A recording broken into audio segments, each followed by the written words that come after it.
ஓம் சாந்தி. அவ்யக்த முரளி 6/11/1981. அவ்யக்த பாப்தாதா, மதுபன். இன்றைய முரளியின் தலைப்பு விசேஷ யுகத்தின் விசேஷ பலன். இன்று விஸ்வ கல்யாணக்காரி தந்தை, அதாவது உலகத்திற்கு நன்மை செய்யும் தந்தை, தன்னுடைய உலக நன்மை காரியத்தின் ஆதார மூர்த்தி குழந்தைகளை, அதாவது ஆதாரமான குழந்தைகளை பார்த்துட்டு இருக்கிறாங்க. இதே ஆதார மூர்த்திகள் தான் உலகத்தை மாற்றம் செய்யும் விசேஷமான ஆத்மாக்கள் அப்படின்னு பாபா சொல்றாங்க. அந்த மாதிரியான விசேஷமான ஆத்மாக்களை பாப்தாதாவும் எப்பொழுதும் விசேஷ பார்வையோடு பார்க்கறாங்க. ஒவ்வொரு விசேஷ ஆத்மாவினுடைய விசேஷமும் எப்பொழுதும் பாப்தாதா கேட்டேன் எதிரில் தெளிவாக இருக்குது.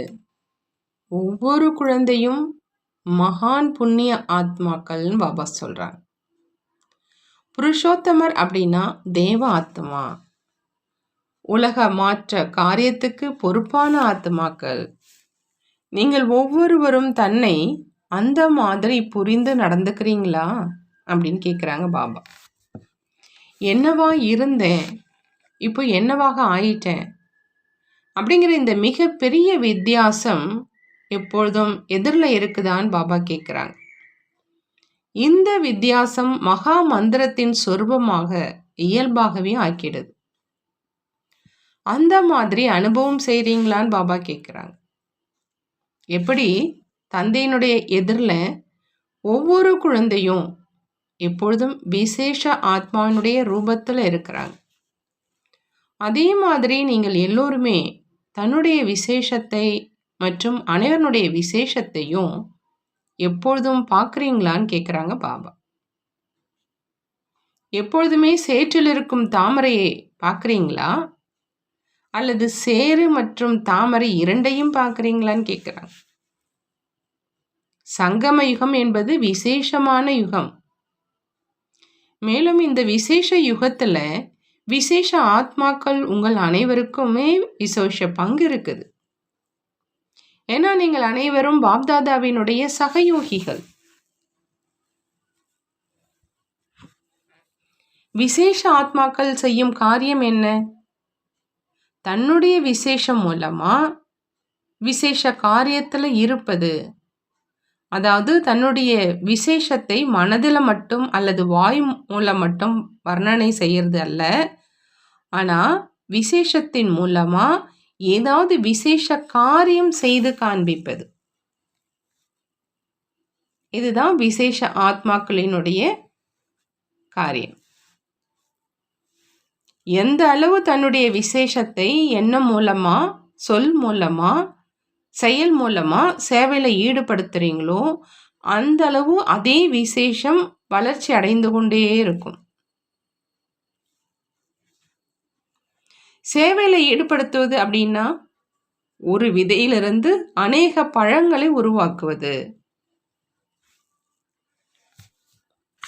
தந்தை மூலமா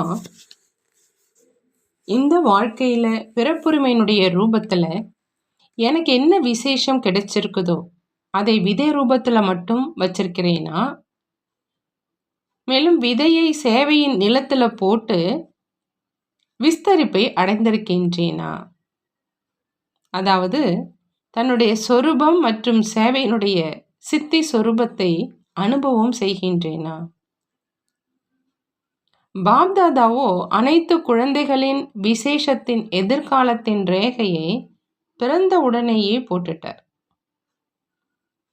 பிறந்ததிலிருந்தே ஒவ்வொரு குழந்தையின் நெற்றியில விசேஷத்தினுடைய அதிர்ஷ்ட நட்சத்திரம் மின்னிக்கொண்டுதான் இருக்குது. எந்த ஒரு குழந்தையும் இந்த அதிர்ஷ்டத்திலிருந்து வஞ்சிக்கப்படல. நீங்க அதிர்ஷ்டத்தை எழுப்பி விட்டுத்தான் வந்திருக்கீங்க. பிறகு ஏன் வேற்றுமை ஏற்பட்டுடுது பாபா கேட்குறாங்க. சிலர் இந்த வரதானம் அப்படிங்கிற விதையை அதிர்ஷ்டத்தினுடைய விதையை மற்றும் பிறப்புரிமை அப்படிங்கிற விதையை விஸ்தாரத்துல கொண்டு வராங்க. சிலர் விதையை காரியத்துல கொண்டு வராத காரணத்தினால சக்தியற்ற விதையாக ஆக்கிடுறாங்க. எப்படி விதையை சரியான நேரத்துல காரியத்துல கொண்டு வரல அப்படின்னா பலன் அப்படிங்கிற பழம் கொடுக்கும் விதையாக அது ஆகிறது கிடையாது. பிறகு சிலர் என்ன செய்யறாங்க, விதையை சேவை என்ற நிலத்தில் போடவும் செய்யறாங்க. ஆனா பழம் தருவதற்கு முன்னாடியே மரத்தை பார்த்து நான் விதையை காரியத்தில் ஈடுபடுத்திட்டேன் அப்படின்னு அதே குஷியை அடைஞ்சிடுறாங்க. இதனுடைய ரிசல்ட் எப்படி இருக்கும்? மரம் வளர்ந்துடுது, கிளைகள் சிறு கிளைகள்லாம் உருவாகுது. ஆனா மரம் மட்டும்தான் வளருது, பழம் தர்றது கிடையாது, அதாவது பலன் தர்றது கிடையாது. பார்ப்பதற்கு மரம் மிக அழகாக இருக்கும், ஆனா பழம் தர்றது கிடையாது. அதாவது என்ன விசேஷம் பிறப்புரிமையினுடைய ரூபத்துல கிடைச்சிருக்குதோ அதிலிருந்து அவங்களே வெற்றி அப்படிங்கிற அந்த ரூபத்தின் பழத்தை அடையிறது கிடையாது. மேலும் மற்றவர்களையும் அந்த விசேஷத்தின் மூலமா வெற்றி சொரூபமா ஆக்க முடியறதில்லை. விசேஷம் அப்படிங்கிற அந்த விதையின் மிக உயர்ந்த பழம் அப்படின்னா அது திருப்தி. ஆகையினால இன்றைய நாட்கள்ல பக்தர்கள் சந்தோஷிமாவினுடைய பூஜையை அதிகம் செய்கிறாங்க. அப்படி திருப்தியாக இருக்கணும் மற்றும் அனைவரையும் திருப்திப்படுத்தணும்.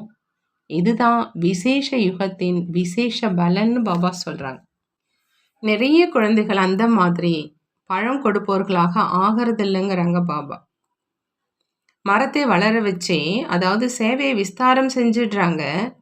ஆனா திருப்திங்கிற பழம் தராத மரம் எதற்கு பிரயோஜனமாகும்? ஆகையினால விசேஷத்தின் வரதானம் அப்படிங்கிற விதைக்கு அனைத்து சக்திகளிங்கிற நீரை ஊற்றினா பழம் தருவதாக ஆயிடும். இல்லை அப்படின்னா நல்லா வளர்ந்துருக்கும், மரமும் அப்பப்போ வரும் புயல்னால ஆடி ஆடி சில நேரம் சில கிளை, சில நேரம் வேறு கிளை அப்படின்னு ஒடிஞ்சிக்கிட்டே இருக்கும். மரம் இருக்கும், ஆனா காய்ந்து போன மரமா இருக்கும். ஒரு பக்கம் காய்ந்த மரம், அதுல முன்னேறி செல்வதற்கான ஊக்கம், உற்சாகம், குஷி, ஆன்மீக போதை என்று எந்த ஒரு பசுமையுமே இல்லை. விதையிலும் பசுமை இல்லை, மரத்திலும் பசுமை இல்லை. இப்போ விசேஷ ஆத்மாக்களுடைய சம்பந்தம் மற்றும் தொடர்புல எப்பொழுதும் இருக்கிறீங்க. ஏன்னா பிராமண பரிவாரம் அப்படின்னாலே விசேஷ ஆத்மாக்களினுடைய பரிவாரம் தான் இல்லையா? அப்படி பரிவாரத்தின் தொடர்புல வந்து கொண்டே ஒவ்வொருவனுடைய விசேஷத்தை பாருங்க. விசேஷத்தை பார்ப்பதற்கான பார்வையும் வையுங்க. அதாவது விசேஷமான கண்ணாடியை அணிங்க. இன்றைய நாட்கள்ல கண்ணாடி அணியும் நாகரிகம் இருக்குது இல்லையா? மேலும் கட்டாயமும் இருக்குது. ஆகினால விசேஷத்தை பார்க்கும் கண்ணாடி அணிஞ்சிங்க அப்படின்னா வேறு எதுவுமே தென்படாது. எப்படி அறிவியல் சாதனங்கள் மூலமா சிகப்பு கண்ணாடி அணிந்தீங்க அப்படின்னா, பச்சை கண்ணாடி அணிந்தீங்க அப்படின்னா, அந்த எந்த கண்ணாடி நீங்க அணிஞ்சிருக்கீங்களோ அந்த கலர்ல தான் எல்லாம் தெரியும். பச்சையானது கூட சிகப்பா தெரியும், சிகப்பு கண்ணாடி அணிந்திருக்கும் போது. ஆகையினால இந்த விசேஷத்தினுடைய பார்வை மூலமா விசேஷத்தை மட்டும் பாருங்க, சேற்றை பார்க்காம தாமரை பாருங்க. மேலும் ஒவ்வொருவனுடைய விசேஷம் மூலமா உலக மாற்றத்தினுடைய காரியத்துல நான் விசேஷ காரியம் செய்வதற்கு பொறுப்பாளராக ஆயிடுவேன். அப்படி ஒரு விஷயம் தன்னுடைய விசேஷத்தை காரியத்துல கொண்டு வாங்க, விஸ்தாரம் செய்து பலன் அளிப்பதாக ஆக்குங்க. இன்னொரு விஷயம், அனைவரிலும் விசேஷத்தை பாருங்க. மூன்றாவது விஷயம், அனைவருடைய அந்த விசேஷங்களை காரியத்துல கொண்டு வாங்க. நான்காவது விசேஷம், விசேஷ யுகத்தின் விசேஷ ஆத்மாக்கள் நீங்கள். ஆகையினால எப்பொழுதும் விசேஷமான எண்ணம், விசேஷமான சொல் மற்றும் விசேஷமான செயல்தான் செய்யணும். அப்போ என்ன ஆகும்? விசேஷமான நேரம் உங்களுக்கு கிடைச்சிரும் இல்லையா?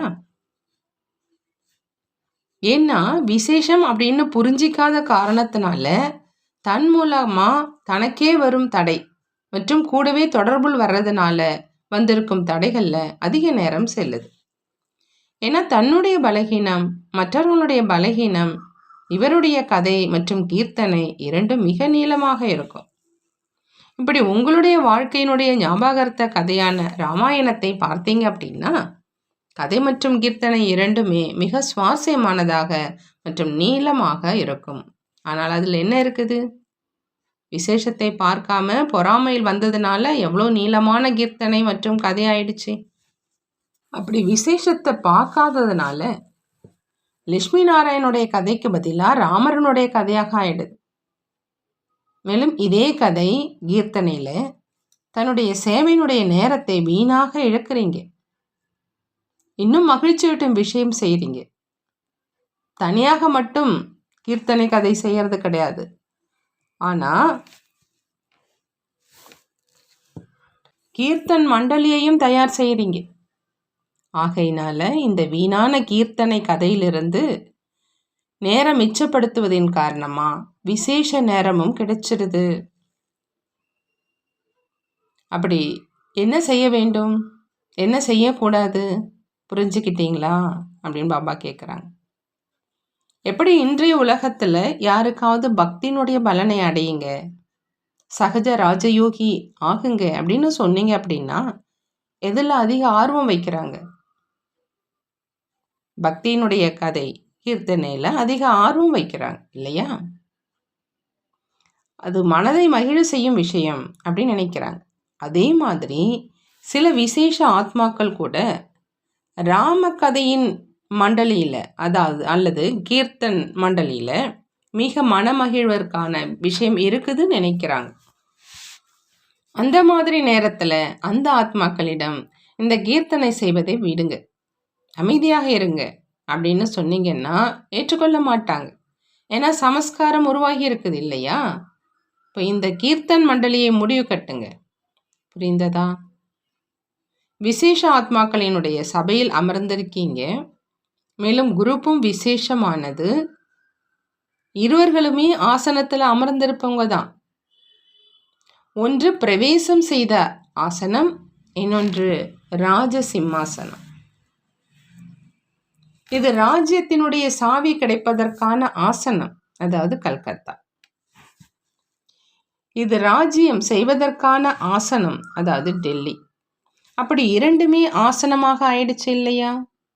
அப்படி இரண்டிற்கும் விசேஷம் இருக்குது இல்லையா? சாவி கிடைக்கல அப்படின்னா ராஜ்யமும் செய்ய முடியாது. ஆகையினால விசேஷத்தை மறக்கக்கூடாது அப்படிங்கிறாங்க பாபா. நல்லது. அந்த மாதிரி எப்பொழுதும் விசேஷத்தை பார்க்கும், விசேஷத்தை காரியத்தில் ஈடுபடுத்தும், விசேஷ நேரத்தை சேவையில் ஈடுபடுத்தி சேவையினுடைய பிரத்யக்ஷ பலன் அப்படிங்கிற பழத்தை அருந்தும் எப்பொழுதும் திருப்தியான ஆத்மாவுக்கு எப்பொழுதும் திருப்தியினுடைய கரணங்கள் மூலமா அனைவரையும் திருப்திப்படுத்தும் அந்த மாதிரி விசேஷ ஆத்மாக்களுக்கு பாப்தாதாவின் அன்பு நினைவுகள் மற்றும் நமஸ்காரம் செய்கிறாங்க. நாமும் நம்மளுடைய பாப்தாதாவுக்கு அன்பு நினைவுகள் மற்றும் நமஸ்காரம் செய்வோம். பாட்டிகளோடு அவ்யக்த பாப்தாதாவினுடைய சந்திப்பு. பாபா கேட்குறாங்க, சப்தத்திலிருந்து விலகி செல்வதற்கான முறையை தெரிஞ்சிருக்கீங்களா அப்படின்னு. அசரீரி ஆகிறது அப்படின்னா சப்தத்திலிருந்து விலகி சென்றுறது. உடல் இருக்குது அப்படின்னா சப்தம் இருக்குது. உடல்ல இருந்து விலகிட்டீங்க அப்படின்னா அமைதி. அமைதியினுடைய சக்தி எந்த அளவு மகானாக இருக்குது, இதனுடைய அனுபவிகள் தான் நீங்கள் இல்லையா? அமைதியினுடைய சக்தி மூலமா உலகினுடைய படைப்பை செஞ்சிட்ருக்கீங்க. அறிவியலினுடைய சக்தி மூலம் விநாசம் மற்றும் அமைதியினுடைய சக்தி மூலம் ஸ்தாபனை.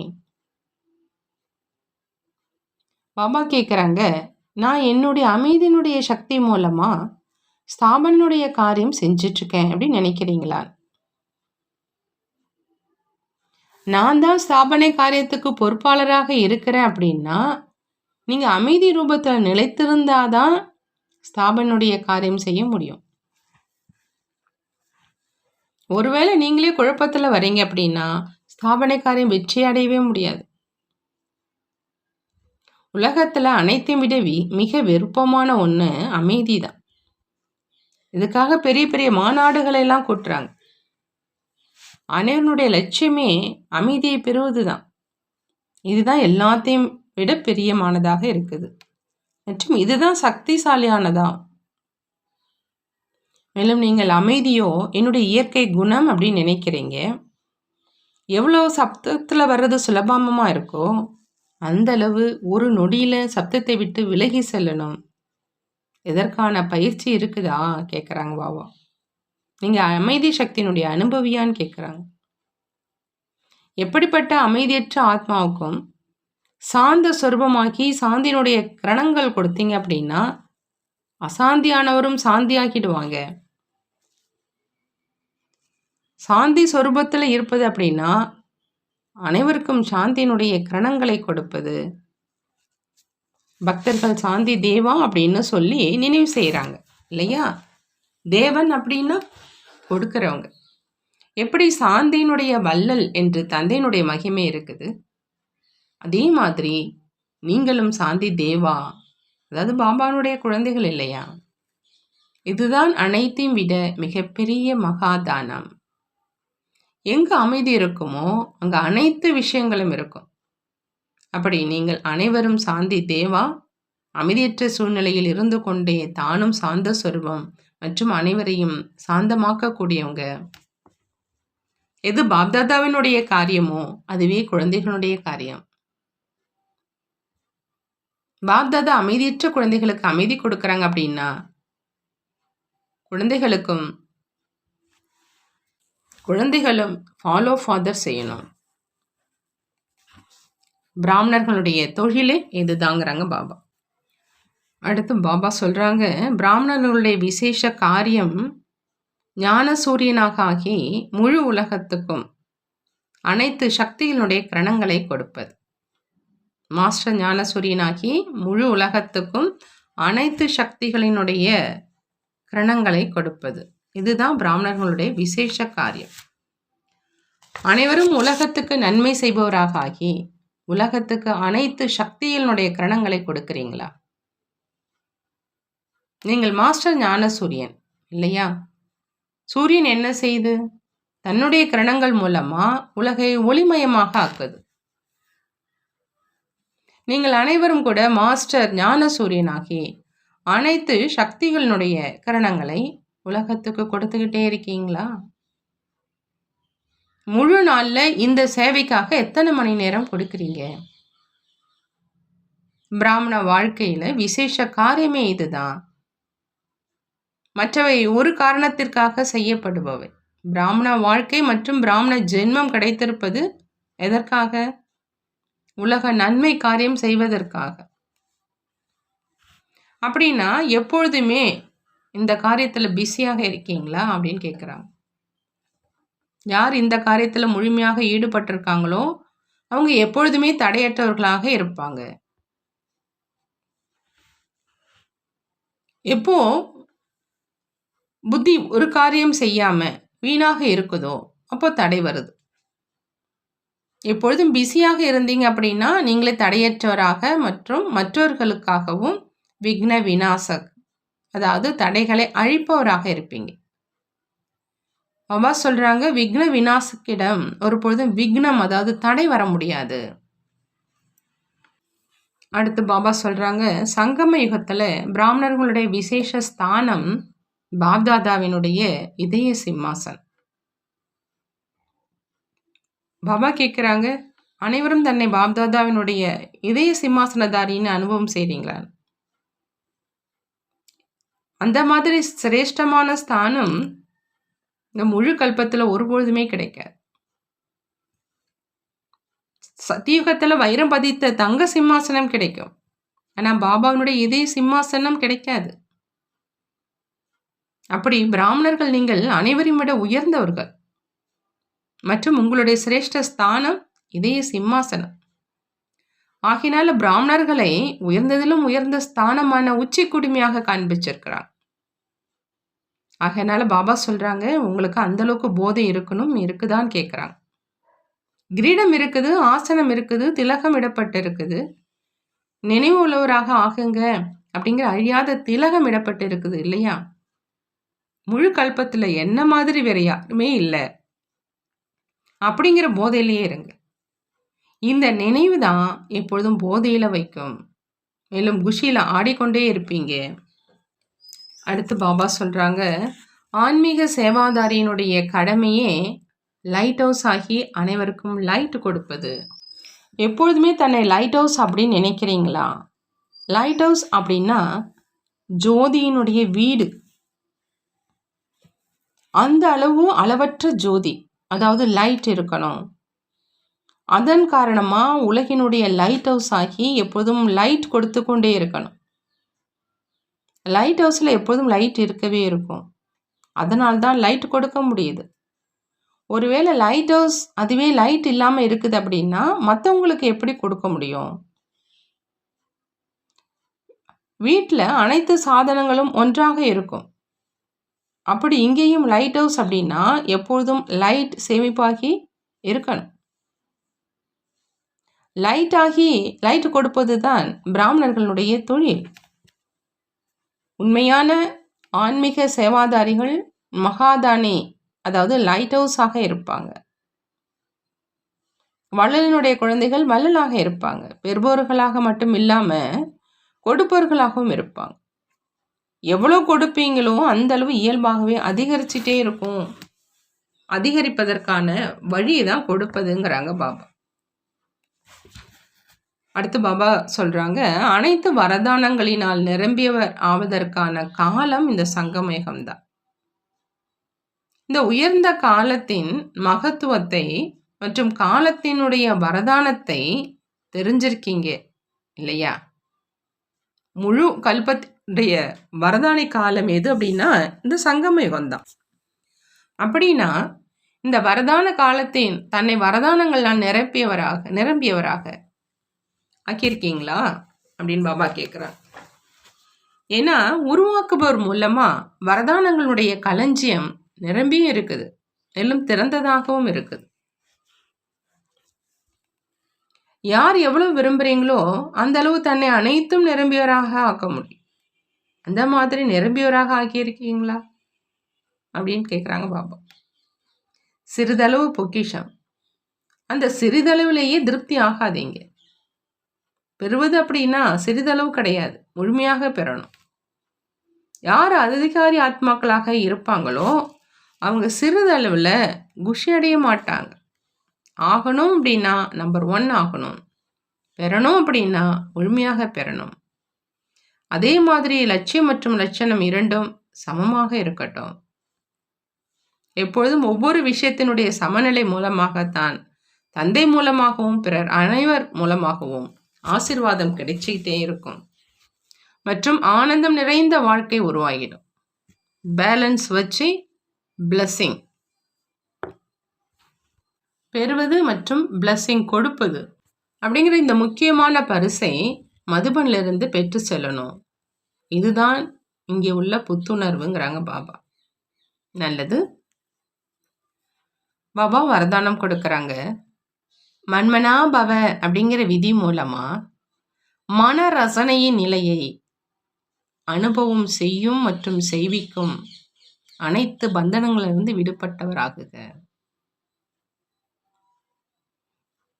அனைத்து பந்தனங்களிலிருந்து விடுபட்டவராக ஆகணும் அப்படின்னா பாபா சொல்றாங்க,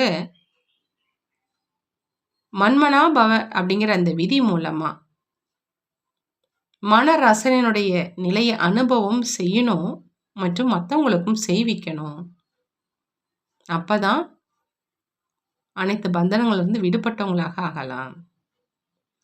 எந்த குழந்தைகள் இரும்பு சங்கிலிகள் மற்றும் மெல்லிய நூல்களின் பந்தனத்தை துண்டித்து பந்தனமற்ற நிலையில் இருக்கிறாங்களோ அவங்க கலியுகத்தின் ஸ்தூல பொருட்களின் மீது இருக்கிற ஆர்வம் மற்றும் பற்றிலிருந்து விடுபட்டுடுறாங்க. அவங்கள தேக அபிமானம் மற்றும் தேகத்தின் பழைய உலகத்தின் எந்த ஒரு பொருளும் சிறிதளவும் கூட கவர்ந்து இழுப்பது கிடையாது. எப்பொழுது எந்த ஒரு இந்திரியத்தின் சுவையில், அதாவது அழியும் சுவையினுடைய பக்கம் ஈர்ப்பு இல்லையோ, அப்பொழுது ஆன்மீக அதீந்திரிய சுகம் மற்றும் மன ரசனையின் நிலையின் அனுபவமாகுது. இதற்காக நிரந்தரமான மன்மனாபவ என்ற நிலை வேணும். ஸ்லோகன்: எந்த சேவையில அனைவரின் ஆசீர்வாதங்களோடு குஷியினுடைய அனுபவமாகுதோ அதுதான் உண்மையான சேவை. உண்மையான சேவை அப்படிங்கும்போது எல்லாருடைய ஆசீர்வாதத்தோடு குஷி அனுபவமாகும். இந்த முரளினுடைய சாரத்தை பார்க்கலாம். பாப்தாதா இந்த சங்கம யுகம் அப்படிங்கிறது விசேஷமான யுகம். இந்த விசேஷமான யுகத்துல குழந்தைகள் உங்க ஒவ்வொருத்தவங்களுக்கும் விசேஷமான பலன் உங்களுடைய முயற்சியினுடைய அடிப்படையில் கிடைக்குதுங்கிறார். நீங்க புருஷோத்தமர்கள், தேவ ஆத்மா, உலக மாற்ற காரியத்துக்கு பொறுப்பான ஆத்மா. உங்கள் அனைவருக்குமே விசேஷமான பங்கு இந்த விசேஷமான யுகத்துல இருக்குது. எந்த அளவு நீங்க தன்னுடைய விசேஷத்தை எண்ணம், சொல், செயல்ல, சேவையில ஈடுபடுத்துறீங்களோ அந்த அளவு அதே விசேஷம் வளர்ச்சி அடைஞ்சுக்கிட்டே இருக்கும். அந்த விசேஷங்கிற விதையினுடைய மிக உயர்ந்த பழம்ங்கிறது திருப்தி. ஆகையினால நீங்க திருப்தியா இருக்கணும் மற்றும் எல்லாருமே திருப்தி படுத்தணும். இதுதான் இந்த விசேஷ யுகத்தினுடைய விசேஷ பலன்னு பாபா சொல்றாங்க.